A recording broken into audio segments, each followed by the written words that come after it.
It's so nice to hear positive birth stories. In pregnancy, it's something I highly recommend, is surround yourself with beautiful, inspiring stories.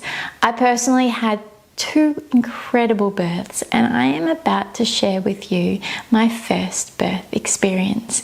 Because going into birth, it doesn't matter if you're an expert in the field, it's still a first time. It's still a level of unknown, and for me, I did feel equipped and I did feel ready. I did also still feel a little nervous, and it was a journey that I was on with a friend who was also due around the same time, and she had her baby 1 week exactly before I delivered my baby. And it was a funny feeling because it was almost like, oh, I'm next. She was the most recent one that I knew to have had a baby, and I didn't know if I wanted to know her birth story. I didn't know if I wanted to be affected by someone else's birth story so close to when I was due, without knowing the outcome of her birth. And we did text. We didn't speak, we texted, and her text to me was so profound. It said this beautiful message, and in the end it said, Karen, you are going to totally own your birth experience. And for somebody who had literally just given birth to their baby, for them to say that to me gave me goosebumps. It gave me this feeling of empowerment, and it literally repeated through my head as I went through that next week. And of course, the week was unknowing. I didn't know when I was going to go into labor. So I was 39 plus 5 days, and I, of course, decided to go to a yoga class. It's a public holiday here, and my husband was off work, and we decided let's go, because the yoga class I was going to was beautiful, relaxing.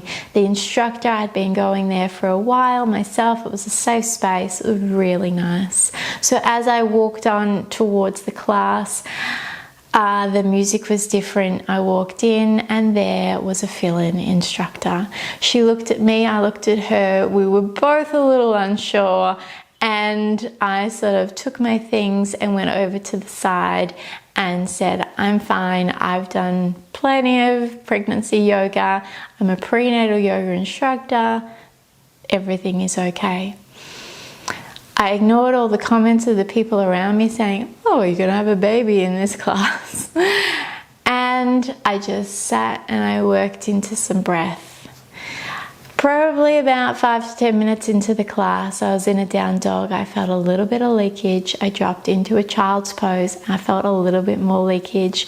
I left the room, went and literally just made it to the toilets before my waters broke. And I laughed. I actually laughed out loud, and I was completely wet. I had complete wet undies, complete wet pants, everything. And I had this moment of, wow, this is all starting to happen.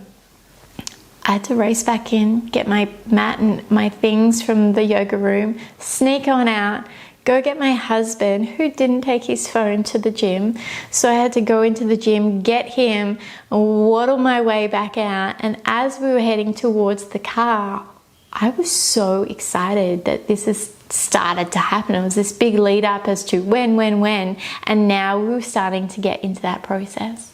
So as we drove home, we called the midwife. She said, great, go have some lunch, come on in, and let's monitor you, and we'll see how we go. So we took all of our things in. I thought it was going to be really quick. We were there for a good couple of hours, got monitored, and then the obstetrician came in. There was an obstetrician. I was in a midwife group practice, so I was having a midwife, but this obstetrician came in and said to me, right, well, your waters have broke, so we'll need to talk about when we're going to induce you. I think I laughed again. And And I just said, well, I don't want to be induced. And she said, yes, I know, but we need to talk about when we will induce you. And I said, okay, right, well, how long have I got? She gave me a figure and I said, great. So when that mark hits at that time, come back and we'll have this conversation again. So she walked out the room. My husband was just like, what did you just do? Wow. He was so amazed at how I spoke up for myself. And there are so many beautiful doctors, there are so many beautiful midwives, everybody. But there are also some very egotistical people in the health field that need to understand that talking to a pregnant woman doesn't need to be so full on and direct like that. Anyway, I knew my baby was coming, and I knew that that time that we had set was going to come and pass, and I'd be holding my baby in my arms by then. So contractions started to happen a little bit, which was quite exciting. Nothing full on, so we drove on home, and my husband then just started to prepare some food. I said, great, can you just put the TENS machine on me? And he did, and then I just set up my lounge and I got my rom-com. I put on Love Actually because I love that movie, it gives me the good feels, and I did all of that. And then things started to ramp up. I had some food and then things started to ramp up a little bit more, and then I threw up. And I was like, okay, well, I haven't actually thrown up at all in my pregnancy. I had a really good pregnancy, not much nausea, even in first trimester, and I didn't throw up at all. And then boom, comes labor, and I've thrown up. And so I thought, okay, well, whatever. I started to just still work with my rocking, my movements as the contractions came, and then I threw up again. Called my midwife, and she said, great. This is all happening. It means your body is really processing. It's ready to, really ramp things up, but it does not have the time or the energy to digest the food that you've eaten. So I would not eat any more food. Just don't worry about that. Keep hydrated, but your body can't process the food. It's focusing on the other things right now. It's like, okay, that's fine. So I had my TENS machine on still, and I really just worked here at home in my labor, worked with gravity, with swaying, with movement, my sounds, my grunting, all of that sort of stuff. Love Actually was here and there. I didn't really get into it. But then when the time was right, we left and we went in the car ride. The car ride was 100% the most intense part of my labor because I had nowhere to go. I had to sit, and it was just a longer than ideal ride to the hospital. Apparently my husband said it was 21 minutes, felt like a lot longer than that. Anyway, we got there. So we got into the birthing suite, and by the time I got there, I was really getting into these contractions. I didn't want anyone to touch me. I only wanted my husband right there. I wanted minimal conversation. The lights were already dimmed. The water for the bath was running. My music was on. I was feeling good. So I just worked with a big part of my labor. One of the biggest birth skills I used was the vowels. I work with this in my birth prep, but it's A, E, I, O, U. And one thing that I never anticipated was that I wouldn't even get to the end of those. I never anticipated that I would be so deep in my tone and using those sounds for such a long time that I literally went A, kept going E, and by I, my contraction had eased off. And so that was empowering in itself, that I knew I had a skill that would help me through that entire contraction. And then I would just relax and reset in between. So we worked from being in the birth suite to then being on the toilet, being in the bath. I was using there was a pole that I could hold onto and squat down, do all of those sort of things. And then I said, yep, I'm ready to get in the bath. So I got in the bath.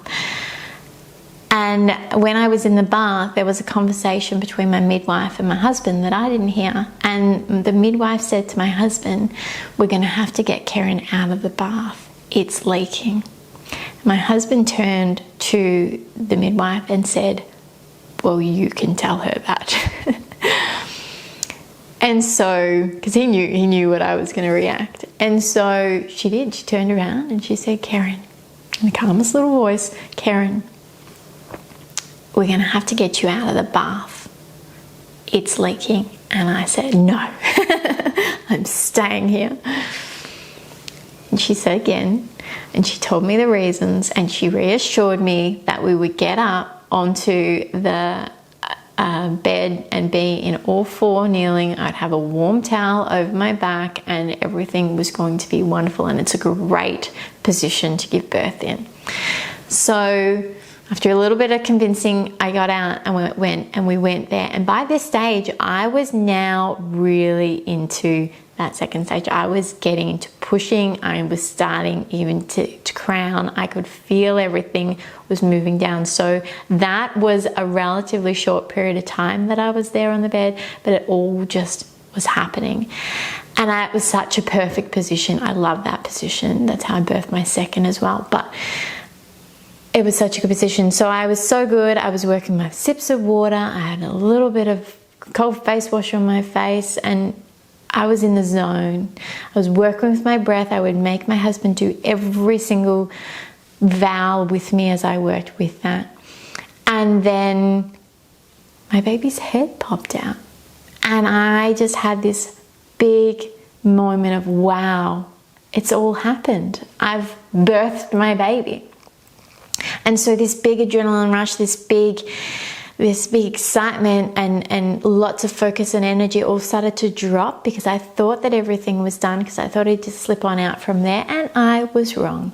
So his shoulders got stuck, and that was where I had to rebuild from the ground up and work with some bigger pushes to really get his shoulders out. And that is where my third degree tear happened. So my baby was born. It was an amazing moment, and I felt that complete rush of hormones as he came, and I heard his cry, and I grabbed a hold of him and I cuddled him, and it was just beautiful.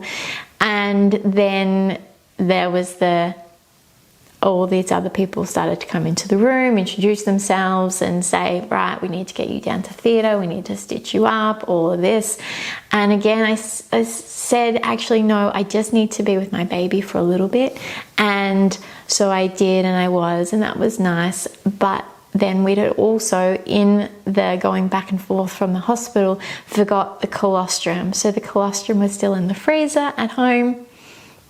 And what I would highly recommend if you're pregnant right now, from about 37 weeks, you can start expressing colostrum, put it in little syringes, put it in the freezer. And if for whatever reason you're separated from your baby straight after birth, then the colostrum is such a good thing to have, which is what we needed. So my in-laws, my husband's parents, went to our house. This is midnight, by the way, and drove to the hospital and delivered that for us, and obviously met little baby, which was really exciting for them as well.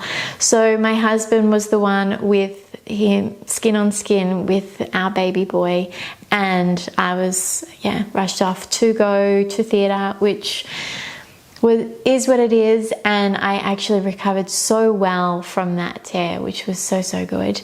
And then that was a big learning curve for me personally into what to do for my second birth. But an absolute incredible birth. I loved every minute of it. I was on the biggest high after, and I recovered really well postpartum, and I really just had such a beautiful experience.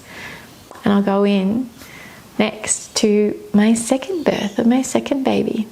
For more videos just like this, visit pregactive.com.